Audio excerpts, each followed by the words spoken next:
natulog ako sa preliminary competition ng Miss Universe 2025 at yung pagising ko nga, eto na binida ko na sana kaso nalubong sa lapok yung heels ko. Ay nako, ang daming mga pa-eksena, ang daming ganap, ang daming intriga sa Miss Universe 2025 at nabalitaan ko na talagang binash ang naging performance at naging national costume ni Atisa Manalo sa Miss Universe 2025. Teka lang, bibili lang talaga ako ng tinapay. Kukutusin ko talaga tong taga Milky Way. Dito lang muna ako sa tindahan ni Nining at sa Kanipuring. Bibili ako ng tinapay dahil kailangan ko ng energy. Humanda kayong taga Milky Way. Teka lang, at kukunin ko itong milyones ni Saldi ko dito sa kanyang malita.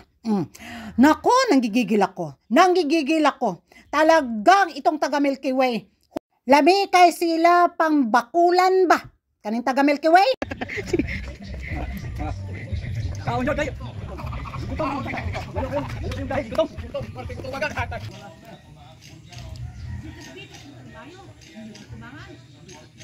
Hi mga karag-karag! Welcome back to my vlog. Isang magandang umaga sa inyong lahat mula dito sa Lasak, Forbes City. Of course, andito ang mga taong bayan makichismis sa kaganapan sa preliminary competition ng Miss Universe 2025. Hindi nyo kinaya mga karag-karag, hindi ko rin kinaya. Kita nyo naman ang ating preliminary menopausal evening gown. Akala kasi nila mag-pick si Atisa Manalo. Of course, iniwan ni Atisa Manalo ang pick niyang gown dito sa malita ni Saldi ko. At eto na. So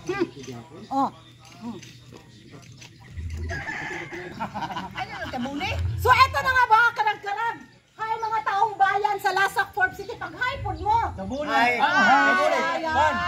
Kulsyano. Dili sa Kulsyano. Hi.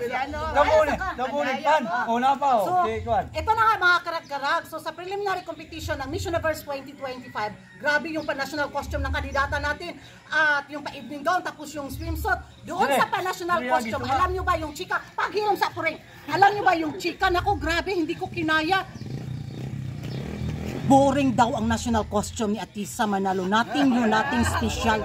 Oh, grabe. Boring daw. Tapos, we already see that one in the international pageant na pag-inggit kayo, mga taga Milky Way. Hindi ko alam ha, grabe yung trigger galore nila sa pambato ng Pilipinas dahil hindi talaga nila in-expect na ganun kabongga ang pa-national costume ni Atisa Manalo. Kasi sabi nila, yung national costume daw ng kanilang pambato na si Sean Liliu, yun daw ang matatawag na pa-national costume. So ano yung sa amin? Yung sa atin daw is festival lang daw, festival costume, not national costume. Hindi ka mga bugo gyud sa mga inatay. Bugo jud kay sila. Grabe jud ka bugo. Yung level up ng kabubuhan ko, dinaig talaga nila. Sila wala na, above to the level na talaga yung kabubuhan nila. So yun yung mga galore eksena nila. Tapos, Atisa Manalo, inspire si daw yung evening gown kay Kitot. Hoy! Pangatulog mo. Hindi ko lubos maisip mga karag-karag kung saan sila kumuha ng kakapalan ng kanilang face lock at center. Bagagnaw. Hindi ko alam ha kasi paano nila nasabi na inspiracy yung yung naging pa-evening gown ni Atisa Manalo kay Kitot because of the color daw. Hoy, garbage man yung evening gown ni Kitot, tapos yung cut daw, tapos yung paslit daw dito sa gitna. Yung pag ganon, kuan daw ka ng very inspiracy daw kay Kitot. Hoy Peter, balik sa direct. So, napaisip ako. Trigger kayo dahil nalamangan yung kandidata nyo sa Miss Universe 2025. Yung evening gown ng kandidata nyo para siyang ano tawag nyo? Yung sa Frozen bitaw.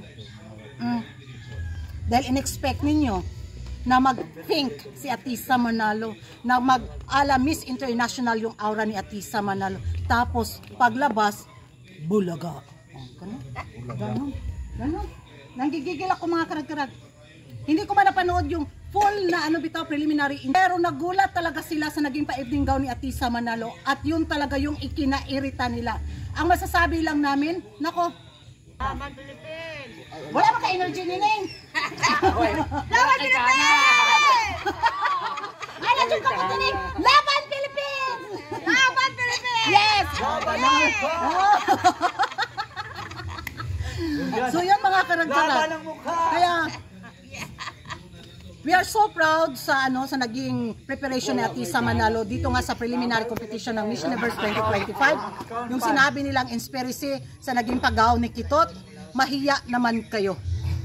Kung hindi pa kayo tulog, matulog kayo. Baka pagkagising nyo, matauhan kayo. Mirror, mirror on the wall. Give the mirror in their wall. Ganon. Tapos, sa pa-national costume, it's not a national costume sa Pilipinas because it's festival costume.